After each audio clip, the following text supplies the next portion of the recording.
영적 침체는 오늘날 예고 없이 우리 삶 가운데 찾아옵니다. 다른 식으로 표현하자면 신앙의 무기력이라고 또 얘기를 할 수도 있을 것 같습니다. 주님에 대한 그 열정이 사라지고 예수님만 생각하면 목이 메이던 그런 어떤 감정도 식어버리고 삶 속에 늘 감사가 많던 그런 감사 이유들도 사라지고 오히려 없는 것, 불평할 것, 힘든 것, 문제들만 다 이렇게 보이고 말씀을 읽지도 못하겠거니와 말씀을 들어도 귀에 잘 들어오지도 않고 감동도 없습니다. 기도도 안 되고 기도가 안 됨이 길어지니 삶 속의 기도가 사라집니다.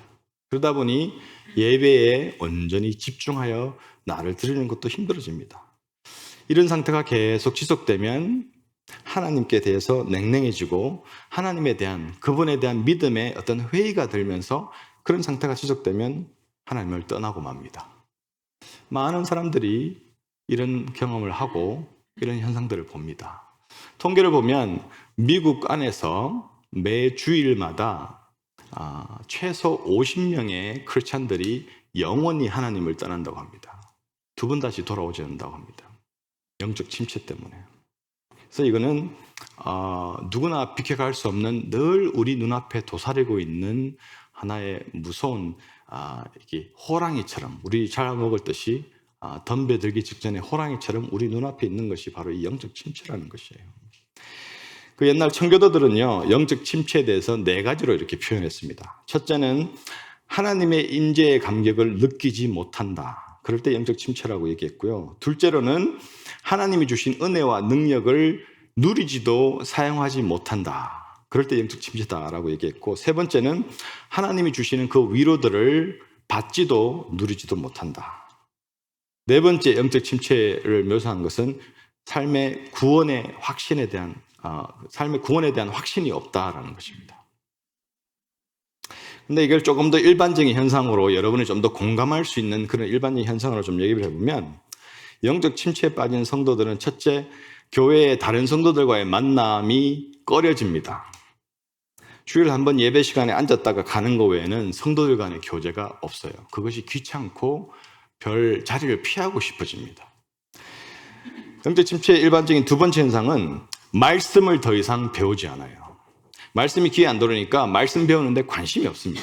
그래서 양육 프로그램이나 어떤 성경 공부 같은 말씀을 배우는 자리를 피해버립니다. 나는 아니야 라고 아예 단정 짓고 예배 외에는 동참하지 않는다는 거예요.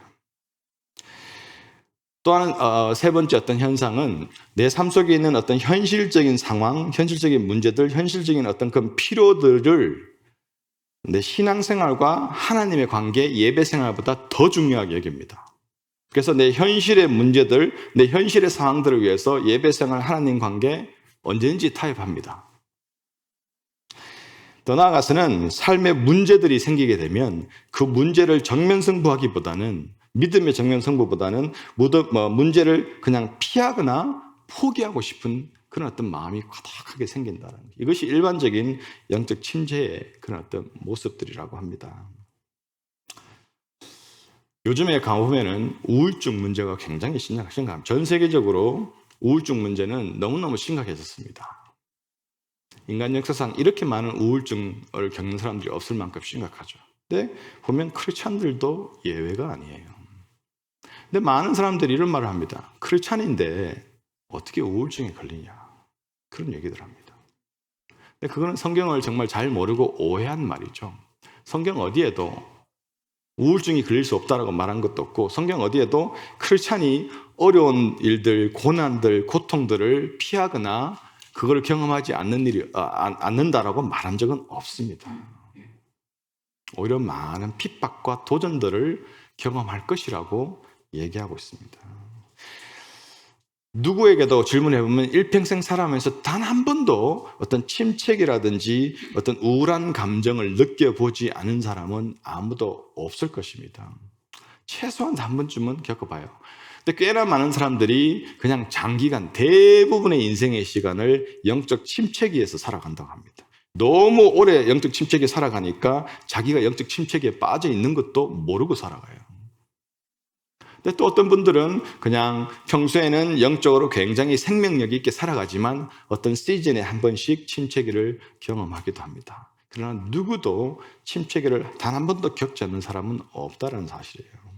심지어 우리가 잘 아는 그 위대한 성경의 인물들, 사실 성경 말씀에 보면요, 많은 성경의 인물들이 이런 영적 침체기를 한두 번쯤은 반드시 다 겪었습니다. 왜 성경 말씀에 성공의 스토리만 쫙 써가지고 모든 성경 인물들은 이렇게 했더니만 다 문제없이 다 성공했다, 이런 말들을 안 써놓고 성경 인물들 보면 모두 하나같이 부족한 모습, 실패하는 모습, 또 영적 침체에 깊이 빠져서 헤매다가 회복하고 돌아오는 모습, 광야 가운데서 정말 힘들어하는 모습들을 왜 많이 적어놨을까요? 우리한테 시사하는 바가 굉장히 큽니다. 우리가 잘 아는 에레미야, 엘리야, 하박국, 요나 이런 사람들 보십시오. 얼마나 심한 영적 침체기, 우울증을 겪었어요. 그러나 회복되어 위대한 하나님의 선지자로서 삶을 그들은 살았다라는 것입니다.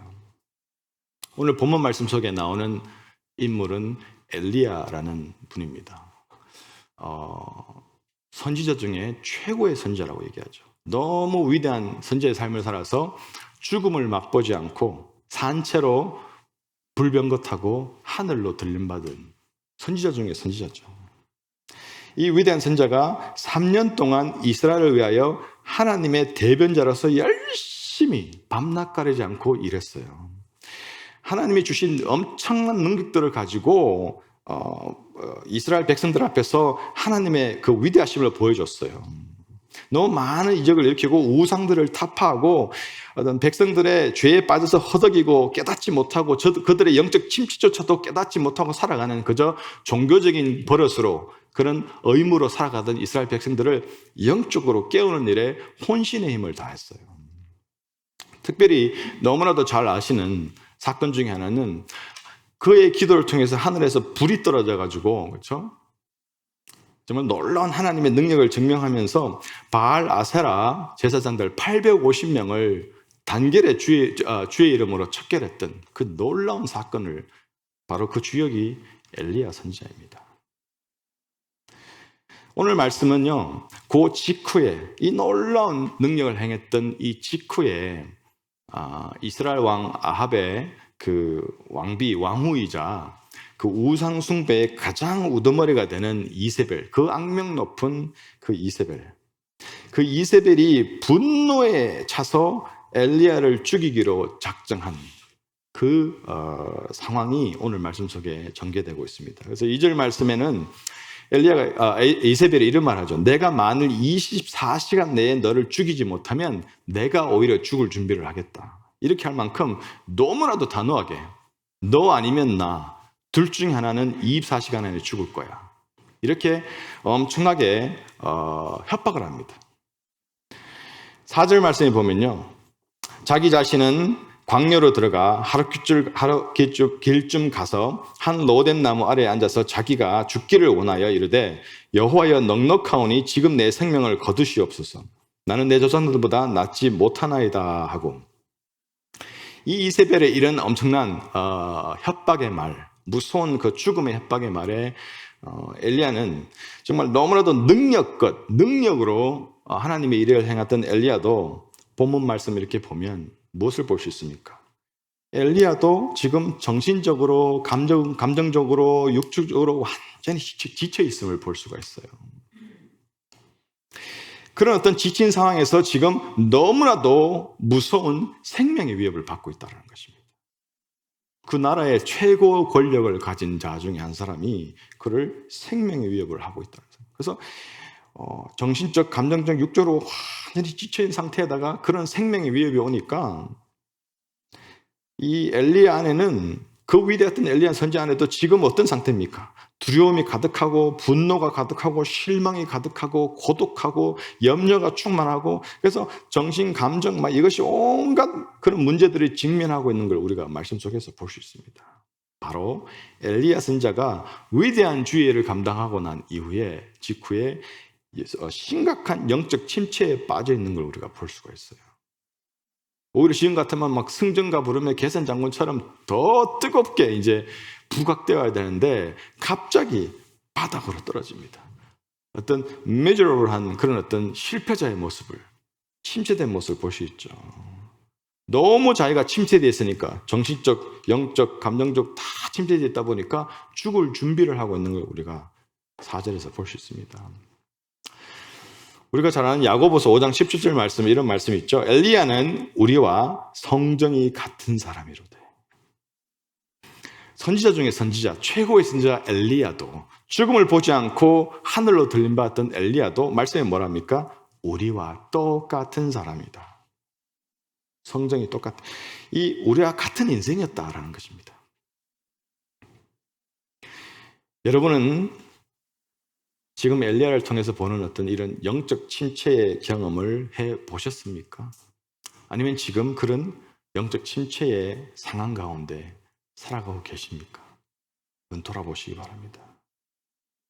그래서 오늘 말씀 중에 엘리야가 이렇게 침체된, 영적으로 침체된 그 이유와 하나님께서 제시하시는 그 해결법들을 우리가 찾아보면서 내 삶을 조명하여 현재 내 삶에는 영적 침체가 있는가 없는가, 영적 침체가 있다면 나는 어떻게 이 침체를 벗어날 수 있을 것인가, 이 부분들을 좀 살펴보기를 원합니다. 먼저 엘리야가 영적으로 침체된 원인을 좀 살펴보면요, 첫째 원인은 자기 연민입니다. 자기 연민. 요즘 우울함에 갇혀있는 분들의 가장 큰 넘버원 이유가 자기 연민이죠. 즉 자기 감정에 빠져 있는 것이에요. 자기 감정에 빠져 있다 보니까 자기 감정으로 보고 느끼는 것이 진짜 자기 현실로 착각하고 살아갑니다. 3절 4절 말씀 보면요, 그가 이 형편을 보고 일어나 자기의 생명을 위해 도망하여 유다에 속한 부엘사바에 이르러 자기의 사원을 그곳에 머물게 하고 자기 자신은 광야로 들어가 하룻길쯤 가서 한 로덴 나무 아래에 앉아서 자기가 죽기를 원하여 이르되 여호와여 넉넉하오니 지금 내 생명을 거두시옵소서. 나는 내 조상들보다 낫지 못하나이다 하고. 이 말씀 3절 4절 이렇게 비교해서 가보면 되게 재밌는 거예요. 3절에 보면 지금 죽는 게 너무 두려워서 자기 생명을 위해 도망하여. 그러니까 죽는 게 두려워서 살고자 광야로 도망을 갔어요.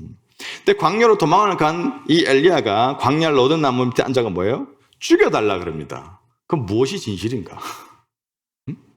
살고자 하는 마음이 진실인가? 죽여달라는 게 진실인 거예요. 이 말씀의 문맥을 이렇게 보게 되면 죽여달라고 하는 게 거짓이죠.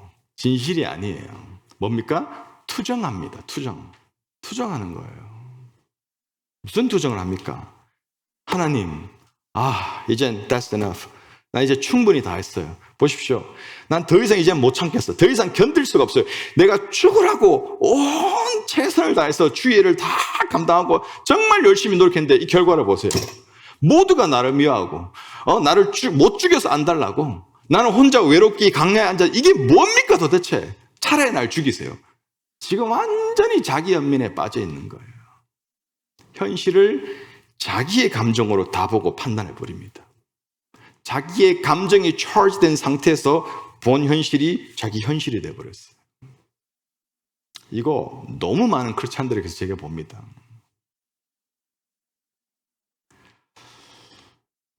이런 엘리야는, 지금 자기 연민에 빠진 엘리야는요, 현실보다 자기 감정에 집중했어요. 이것이 사단의 교묘한 공격입니다. 현실에 집중하여 파악된 현실을 주님께 올려드리며 도움을 구하는 것이 아니라 현실을 바라보는 자기 자신에 집중하고 그 현실을 해석하는 것은 자기가 지금 가져갔던 경험적인 감정으로 그 현실을 해석하여서 현실이 진짜 현실이 아닌 내 감정으로 해석한 현실이 진짜 현실이 돼서 하나님으로부터 멀어지고 진짜 true reality랑 자기가 멀어져 있고, 그러다 보니 점점점 자기의 상태는 더 안 좋아지고 결국은 그냥 죽고 싶은 거예요. 진짜 죽고 싶은 건 아니지만 죽고 싶다는 말이 계속 나오는 거예요. 삶이 재미가 없는 거예요. 어떤 소망이 안 생겨버리는 거예요. 우리도 이런 잘못들을 늘 범하고 살아갈 수 있다는 것이에요. 우리가 현실에 나타나는 사실보다 나 자신의 느낌에 집중할 때에 엘리야와 같은 자기 연민에 빠져 살아갈 수 있다는 것입니다. 내가 느끼는 것이 진리라는 착각, 이것은 참으로 무서운 일입니다. 영적 침체로 우리를 이끌어가는 큰 어떤 하나의 가이드가 된다는 사실이에요. 둘째로 엘리야를 영적 침체에 빠지게 했던 그 원인은 비교의식입니다. 비교의식. 엘리야는 자기 자신을 다른 사람들과 비교했어요. 이것 또한 요즘에 제가 너무 흔하게 보는 크리스찬들 사이에서 일어나는 현상입니다. 자기 연면에 더해서 이제는 자기 비교를 하다 보니 우울할 수밖에 없어요. 사실 하반절 보면 이르되 여호와여 넉넉하오니 지금 내 생명을 거두시옵소서. 나는 내 조상들보다 낫지 못하나이다 하고, 우리가 영적 침체에 빠지게 되는 중요한 잘못이 뭡니까? 다른 사람과 나를 비교하는 거예요. 비교를 하는 그때부터 이제는 영적 침체가 시작됩니다. 소위 말하는 꿀꿀함이 시작됩니다. 내 인생에 만족이 없어요. 감사가 없어져요. 내가 지금 누리고 가지고 있었던 것들, 5년, 10년 전엔 그렇게 기도하고 노력해서 가지기 원했던 것들인데 지금 감사가 없어. 더 이상 그렇게 감사하지 않아. 여전히 나는 없는 것 같고, 못난 것 같고, 부족한 것 같고, 다른 사람은 더 잘난 것 같고, 더 성공한 것 같고. 비교는요, 사단의 너무나도 강력한 무기예요. 내가 내 인생이 만일 누구누구 같았다라면 내 인생은 훨씬 더 나았을 텐데 안 되는 일입니다. 하나님께서는요, 우리 각자를 유니크하게 만드시고 그분의 유니크한 방법으로 우리 삶을 이끌어 가세요. 누구와도 비교할 이유가 없고 비교해도 답이 안 나옵니다. 고린도후서 10장 12절 말씀 보면요, 우리가 어떤 자기를 칭찬하는 자로 더불어 감히 짝하며 비교할 수 없노라. 그러나 저희가 자기로서 자기를 헤아리고 자기로서 자기를 비교하니 지혜가 없도다.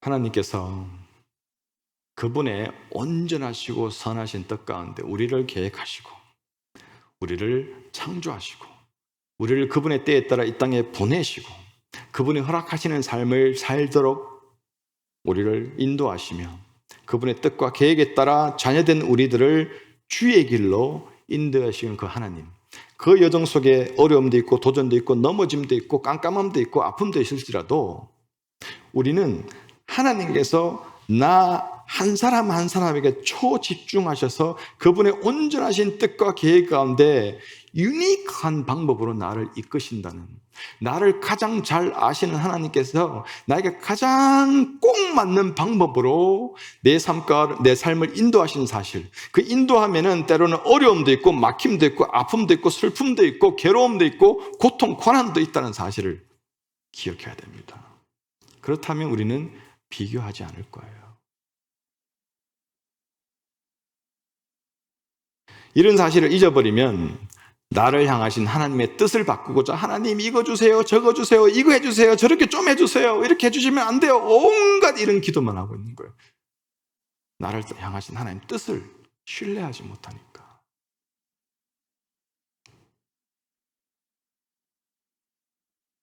저와 여러분은 어떤 경우에도 비교하면서 스스로를 힘 빠지게 하고 내 감정에 사로잡혀 살아가지 않는 그런 저와 여러분 되기를 소망합니다. 엘리야가 영적 침체에 빠졌던 세 번째 원인은요, 불필요한 책임감이었어요. 자기에게 주어진 그 책임감의 그 선을 넘어버린 책임감이었어요. 그에게 주어지지 않은 그 책임감으로 괴로워했다라는 것입니다. 10절 말씀 보면요, 그가 대답하되 내가 만군의 하나님 여호와께 열심히 유별하오니 이는 이스라엘 자손이 주의 언약을 버리고 주의 제단을 헐며 칼로 주의 선지자들을 죽였으며며 오직 나만 남았거늘 그들이 내 생명을 찾아 빼앗으려 하나이다. 이 말씀 가만히 뜯어보면 정말 엘리야의 어떤 상태인지 볼 수가 있죠. 이런 말이에요. 하나님, 제가 지난 3년 동안 얼마나 열심히 노력하고 주를 위해 목숨 바쳐 노력했는데도 불구하고 저 백성들 보십시오. 내가 저들을 위해서 얼마나 내 인생을 드리고 그렇게 노력했는데 저희 백성들 보십시오. 한 명도 안 돌아오고 여전히 저 제 가운데 빠져가지고 우상 숭배하고 하나님 배척하고 제가 선포하는 얘기, 제가 그들에게 권면하는 말 하나도 귀담아 듣지 않고 정말 너무너무 힘 빠지고 화가 납니다.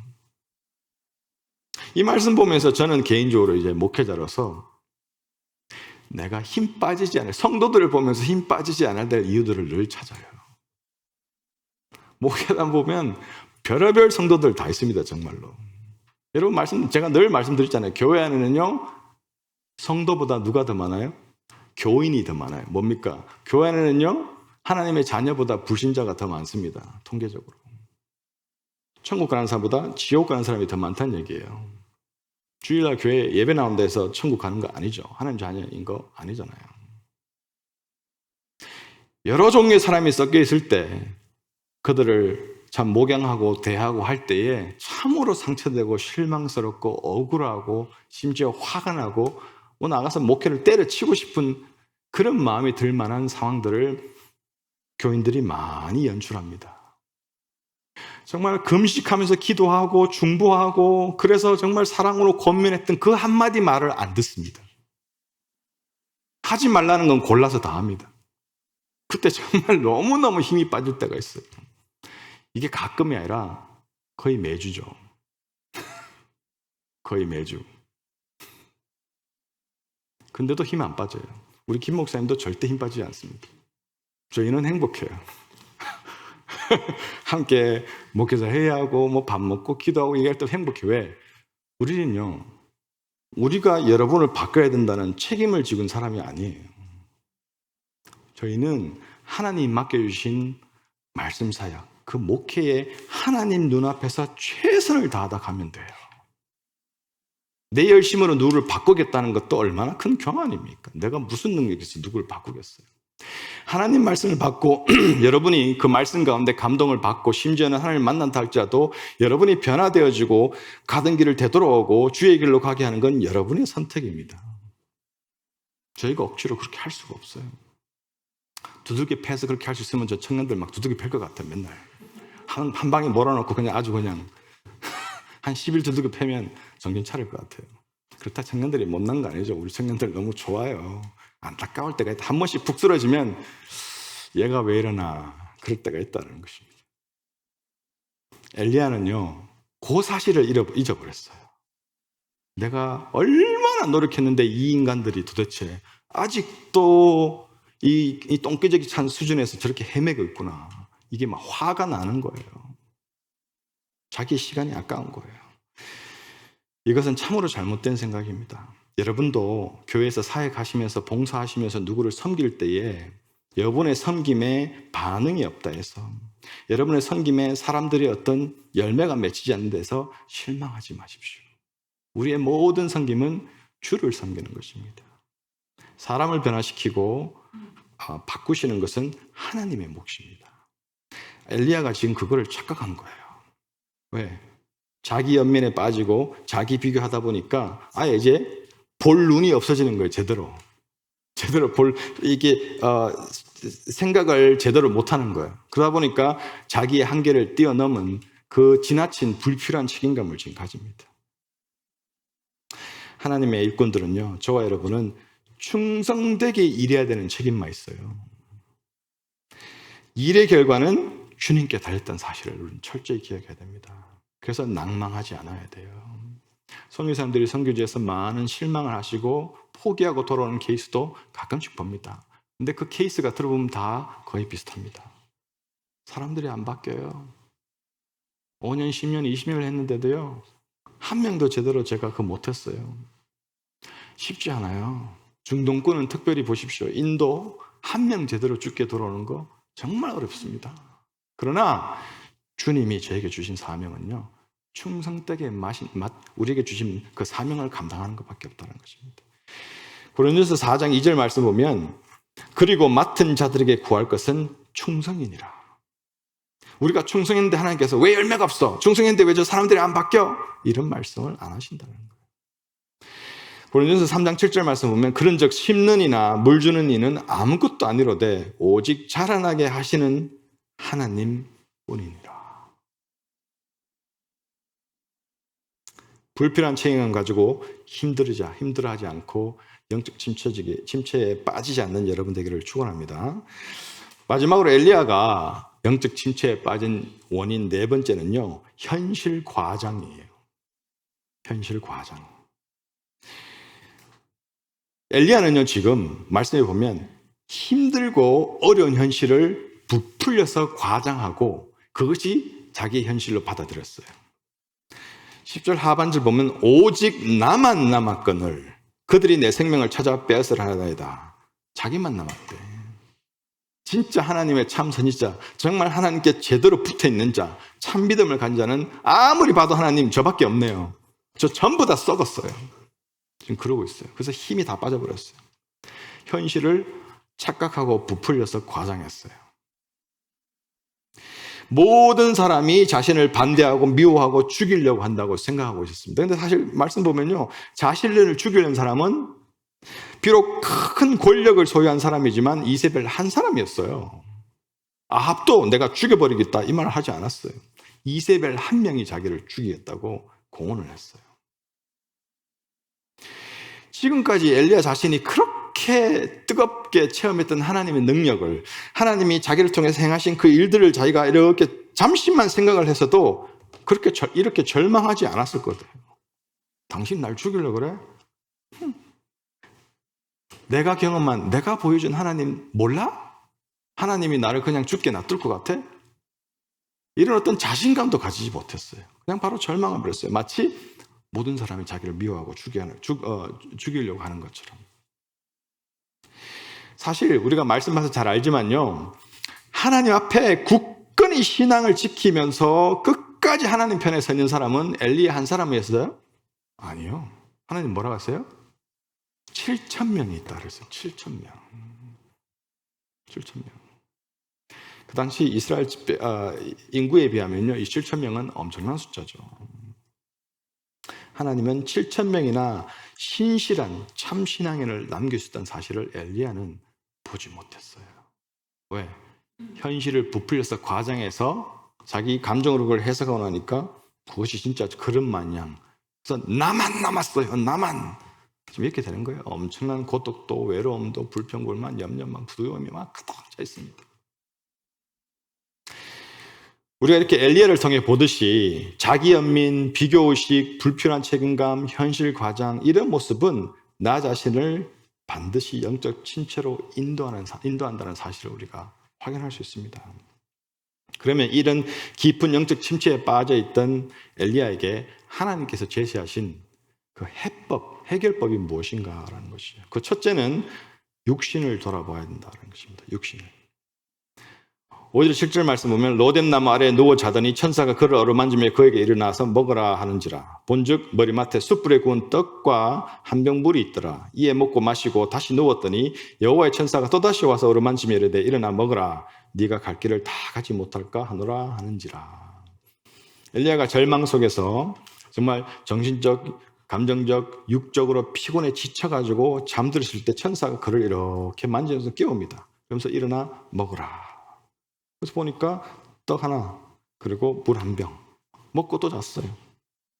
또 깨웠어요. 너 먹어라. 힘이 있어야 네가 가지 않겠냐. 네가 갈 길을 못 갈까 봐 내가 염려된다. 그리고 또 깨웠습니다. 여기 보면 하나님께서 지쳐 잠들어 있는 엘리야를 향해서 그를 위해서 편안한 휴식과 음식을 준비하셨다는 거예요. 영적 침체에 깊이 빠져있는 엘리야에서 첫 번째 하신 것은 편안한 휴식과 음식, 즉 육신을 테이크케어 하셨다는 거예요. 육신적으로 피곤하고 정신적으로, 감정적으로 지치있을 때 사람들은 침체에 빠집니다. 개인차는 조금씩 있지만 어떤 분들은 배만 고파도 막 갑자기 몬스터로 변하고 기분이 막 저하되고 딴 사람이 되는 분들이 있죠. 막 배가 좀 더 고프면 사람도 죽일 판이야. 어떤 분들은 배고픈 것 정도는 괜찮아요. 그런데 계속 정신적, 감정적으로 막 어려움 받다 보면 그냥 푹 침체된 분들 있어요. 그게 지속되면 계속 침체가죠. 그래서 개인차는 있지만 이게 지속되면 모든 사람은 침체에 빠진다라는 거예요. 이 과정에서 하나님이 엘리야를 얼마나 부드럽게 대하시는가, 여기서 큰 은혜를 체험해요. 하나님이 엘리야한테 네가 지금 어떻게 여기 와가지고 네가 침체돼가 이러고 있냐 지금, 책망하지 않으셨어요. 전혀 그를 나무라지 않으셨어요. 오히려 이 바알과 아세라 이 제사장 850명과 엄청난 그 대결을 치르고 승리하고 돌아온 엘리야, 그 이후에 정신적, 감정적, 육적으로 지쳐있는 그 엘리야를 정확히 아셨어요. 아시고 그 필요를 채우시고 회복시켜 주셨다는 거예요. 여러분, 육신의 건강은 감정에 깊은 영향을 줍니다. 이거는 진리예요. 몸으로 아시는 분들 있죠? 그래서 제가 드리는 말씀, 운동하세요. Please. 좋은 약만 먹지 말고 운동 전혀 안 하면서 약은 막 보따리로 온갖 약 다 챙겨 먹고 건강할 거. No. 그게 아니라 제일 좋은 약은 운동이에요. 레귤러하게 운동을 하십시오. 나이 들수록. 체력을 키워야 됩니다. 그것 때문에 저는 운동을 합니다. 체력을 유지합니다. 왜? 감정에 영향을 안 받기 위해서. 육신은 늘 피곤한 그런 라이프 스타일이지만 여러분 운동하십시오. 하나님 제시하신 해법 두 번째는 답답하고 힘든 감정들을 쏟아 버리라는 거예요. 우리 한국에는 한이라는 말이 있잖아요. 많이 막 정말 열받고 너무너무 힘들고 이런 거를 삭힙니다. 꾹꾹 삭힙니다. 김치 묵은지 만들듯이. 딱 한이 넘치면 막 귀신 되고 막 한 맺힌 귀신들이 사람들 괴롭히고 이런 스토리가 얼마나 많아요. 한은 한국인의 정서예요. 어떻게 보면. 다른 말로 트랜스레이트 하기도 힘듭니다. 근데 그게 결단코 좋은 건 아니에요. 우리 문화 자체가 이 꽉 눌리고 어려우고 힘든 감정들을 이렇게 내어버리는 그런 컬처가 아니에요. 그래서 참 한 맺힌 인생들이 참 많아요. 근데 하나님은 답답하고 힘든 감정을 쏟아내라고 해요. 그때 쏟아내라고 얘기합니다. 쏟아내는데 뭐해가 술 마시면서 쏟지 말고 주님 앞에 나와서 기도로 쏟으세요, 제발.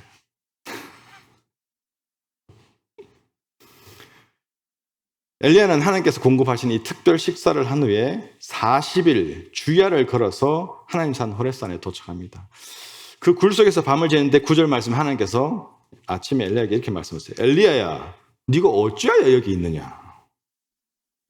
그때 엘리야가 어떻게 합니까? 누구한테도 지금까지 자기한테 사관도 있고 주변 사람이 있는데 다 얘기할 수 있는데 누구한테도 말 안 하고 푹푹 삭혀놨던 자기의 감정을 하나 앞에 확 쏟아놓습니다.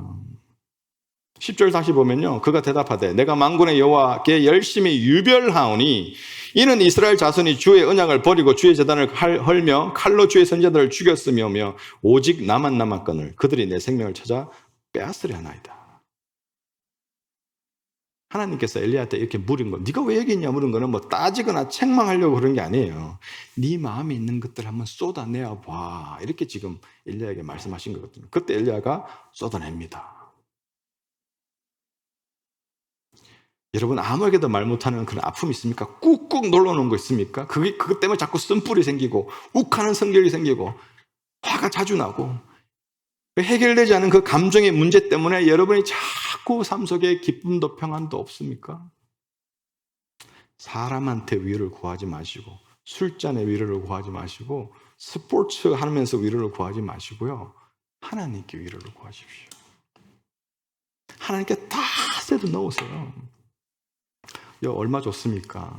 여기서 철회하고 떼굴떼굴 굴러도 뭐라는 사람 아무도 없어요. 요즘 많은 교회들은 문 걸어 잠그고 아무도 못 들어가요. 저희 교회는 24시간 오픈. 여기 오셔가 떼굴떼굴 구르면서 쏟아내 보세요. 헐헐 날아서 나갑니다. 제가 그러거든요. 정말 좋아요. 하나님의 위로와 평안이 막 솟아올라옵니다. 이게 믿는 자의 삶이에요. 이게 불신자들은 체험할 수 없는 것이에요. 그들은 사람에게 달려가고 술자리로 달려가고 뭐 클럽으로 달려가고 뭔가 세상적인 방법으로 막 그 억눌린 거 어떤 해결하려고 하지만 더 가중되지만 우리는 주님 앞에 나와 떼굴떼굴 그러고 다 쏟아내면 그걸 다 청소하시고 평안과 위로로 가득 채우신다.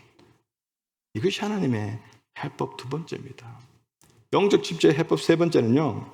나와 늘 함께 하시는 하나님의 임재를 인식하셔야 돼요. 이게 중요한데요. 11절 12절 말씀 보면 여호와께서 이르시되 너는 나가서 여호와 앞에서 산에 서라 하시더니 여호와께서 지나가시는데 여호와 앞에 크고 강한 바람이 산을 가르고 바위를 부수나 바람 가운데에 여호와께서 계시지 아니하며 바람 후에 지진이 있으나 지진 가운데도 여호와께서 계시지 아니하며 또 지진 후에 불이 있으나 불 가운데도 여호와께서 계시지 아니하더니 불 후에 세미한 소리가 있느니라. 엘리야 앞에요. 갑자기 그가 감정을 확 다 쏟아내니까 어떤 일이 있었냐? 그 동굴 밖에 딱 나갔더니만 너무 놀라운, 너무 드라마틱한 광경이 펼쳐집니다. 엄청난 거센 바람, 지진, 그 불의 막 엄청난 위력으로 차례대로 지나갔어요. 그 앞에서. 얼마나 놀랍습니까? 근데 말씀이 뭐라고 해요? 그 드라마틱한 장면들 속에서, 역사 속에서 하나님이 안 계셨다. 그럼 뭐예요? 마지막으로 부드럽고 조용하게 세미한 소리로 엘리야를 부르시는 하나님의 음성을 들었다. 여기서 우리가 뭘 깨달아야 됩니까? 하나님은, 우리는 많이 그래요. 하나님 뭔가 대단한 방법으로, 뭔가 드라마틱한 방법으로 내 삶을 도우시고 만드시고 인도하셔서 정말 저 인생 좀 창백해 주세요. 이런 기도들 많이 합니다. 하나님 이럴 때 좀 이런 도움 주시면 안 될까요? 이렇게 좀 역사해 주세요. 그래서 많은 경우 우리가 그런 기대를 하는데, 하나님 우리 인생이 원하는 것처럼 어떤 폭풍 같고 지진 같고 불 같고 그런 크고 극적이고 드라마틱한 그런 모습으로 나타나지 않으십니다. 거의 대부분의 케이스. 만약에 그렇다면 왜 하나님이 사울만 다메섹 도상에서 그렇게 극적인 방법으로 만나십니까? 모두 지금 여보다 다메섹 도상처럼 예수님이 신에 나타나가지고 우리를 반환시키면 우리가 흐지부지 살겠어요? 이렇게 좌충우돌하면서 미지근하게 신앙생활 하겠습니까? 사도 바울처럼 다 살 거 아니에요. 근데 하나님은 그런 극적인 방법을 잘 안 사용하십니다. 근데 동시에 우리가 말씀에서 뭘 발견할 수 있냐면, 그런 드라마틱한 그 어떤 극적인 상황 연출로 하나님을 나타내시고 역사하지 않더라도, 하나님은요 자기 자녀 성도의 삶 속에서 단 한 번도 안 떠나시고 거기에 같이 계십니다. 항상 말씀하신다는 거예요. 항상 내 영혼을 캄다운 시키기만 하면 세미한 하나님의 음성이 크게 들린다는 거예요. 그분의 음성을 듣고 내가 지금 삶의 현실 속에서 마땅히 어디로 나가고 무엇을 해야 되는지, 내가 가져야 되는 자세가 무엇인지를 답을 주신다는 거예요. 근데 내 마음이 바쁘고 내 머리가 복잡하고 온갖 뭔가 극적인 걸 기대하다 보니까 뭔가 꽉 딴 걸로 차 있으니까 하나님의 세세한 음성은 당연히 안 들리죠. 당연히 안 들리죠. 어떻게 들리겠어요? 내가 이미 온갖 시끄러운 걸로 내 몸과 머리가 다 마음이 가득 차 있는데 하나님 음성은 안 들립니다. 그러니 다른 방법을 쓰는 거예요. 여러분, 어떤 상황에도, 여러분이 죄 중에 있더라도, 심각한 영적 침체 중에 있더라도 하나님의 여러분 삶 속의 임재는 24/7 변함없는 걸 잊지 마십시오. 바로 옆에서 여러분에게 속삭이듯 말씀하시는 하나님의 세미한 음성 놓치지 마시기 바랍니다. 이것은 영적 침체로부터 바로 탈출하게 해줍니다. 하나님의 영적 침체 해법 마지막 네 번째는요, 하나님의 인도하심에 여러분 자신을 전적으로 맡기셔야 됩니다. 15절 말씀 보면, 여호와께서 그에게 이르시되 너는 내 길을 돌이켜 광야를 통하여 다메섹에 가서 이르거든 하사엘에게 기름을 부어 아람의 왕이 되게 하고. 15절에서 하나님께서는 엘리야에게 새로운 사명을 주십니다. 이제 그가 하나님의 음성을 들으니까 하나님의 새로운 사명을 받게 됩니다. 다시 일을 맡겨주세요. 침체를 이기는 가장 빠른 방법은 나의 관심사를 내 자신, 내 삶에서 다른 사람의 삶으로 옮기는 거예요. 내 자신에 집중하고 있는 이상, 내 감정, 내 마음에 돌아가는 것, 내 원하는 것 집중하는 이상 자꾸 나는 뭐예요? 핑거 포인트만 해요. 내 힘든 거, 내 아픈 거, 내 어려운 거 다 네 탓이야, 네 탓이야, 네 탓이야 이러고 있어요. 전부 다. 아니, 내 관심사를 나로 아닌 다른 사람을 돌릴 때 영적 침체기는 없습니다. 다른 사람들의 필요를 내가 보려고 할 때 오히려 나한테 주신 사명이 보입니다. 그 사명을 쫓아가다 보면 영적 침체기는 내 삶 가운데 무관하게 됩니다. 내 현실, 내 자신만 바라보면 계속 실망밖에 없거든요. 여러분, 중요한 것은 내 관점과 기준의 문제다라는 것입니다. 내 관점, 내 기준을 바꿔보십시오. 인생의 새로운 목적과 의미를 깨닫게 해주신다라는 사실입니다. 말씀을 정리하겠습니다. 하나님의 위대한 선지자, 엄청난 능력으로 주의 일을 감당했던 엘리야도 짧은 기간이지만 그가 자신의 관점과 자신의 기준으로 자기 자신과 자기 자신의 상황을 판단함으로 말미암아서 자기 연민, 비교의식, 불필요한 책임감, 현실 과장이라는 잘못된 그런 어떤 진단법으로 자기 자신을 영적 침체와 우울감으로 몰아갔어요. 그런 말씀에서 보았습니다. 이런 엘리야에게 하나님께서 어떤 해법을 주셨어요? 지친 육신을 돌봐라. 답답하고 힘든 감정을 나에게 쏟아부어라. 너와 함께하는 나 하나님의 임재를 잊지 마라. 늘 기억해라. 그리고 나의 인도함에 내 자신을 온전히 다 맡겨라. 이런 해법을 제시하셨습니다. 여러분, 서두에 말씀드린 것처럼 영적 침체기는 누구에게나 올 수 있습니다. 누구도 방심할 수 없습니다. 그러기에 우리는 미리 예방하는 것에 노력을 해야 됩니다. 자기 감정에 사로잡히는 자기 연민이나 다른 사람들과 비교하는 습관이나 자기에게 주어진 그 책임의 한계를 무시하는 불필요한 책임감이나 또 어려운 현실을 과장해서 해석하고 느끼는 그 현실 과장, 이런 삶 속에 내 마음을, 내 삶을 쫙 거기에 부어버린다면, 이런 모습들이 내 삶에 뿌리 내리게 한다라면, 그런 모습이 보인다라면 싸워야 됩니다. 여러분, 사자나 호랑이가 먹이를 잡아먹기 전에 이렇게 크라칭 하잖아요. 크라칭 할 때는 이제 곧 뛴다는 겁니다. 먹이를 먹기 위해서. 이런 영적 침체는 우리 눈앞에 크라칭 타이거로 늘 있어요. 그게 보일 때 싸우셔야 됩니다. 왜냐하면 영적 침체의 가장 궁극적인 원인은요, 뭐냐? 불신앙입니다. 성경 말씀에서 말하는 영적 침체의 원인은 불신앙입니다. 우울증, 불신앙 때문이다라는 것이에요. 시즌 따라 우울증 경험할 수 있어요. 그러나 그 불신앙의 상태를 계속 유지하는 것은 영원한 위험입니다. 불신앙은요, 마귀가 나를 따라다니면서 괴롭게 하는 가장 확실한 방법이에요. 불신앙이 없는데, 내 안에 불신앙이 없는데 마귀가 내게 할 수 있는 일은 아무것도 없어요.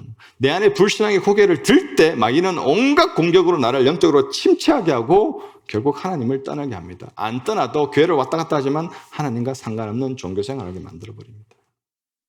하나님 말씀이 아닌 마귀의 속삭임에 귀 기울일 때, 내 안에 불신앙의 고개를 들고 그 마귀의 속삭임에 귀를 기울일 때 우리는 사단에 굴복되는 것이에요. 그것은 바로 자기 연민이나 자기 비교나 교만한 책임감이나 현실 과정 같은 것에 무너지게 된다라는 것입니다. 이러한 것이 올 때 여러분, 기도로 주님께 아뢰십시오. 간절히. 주님께 주신 해법입니다.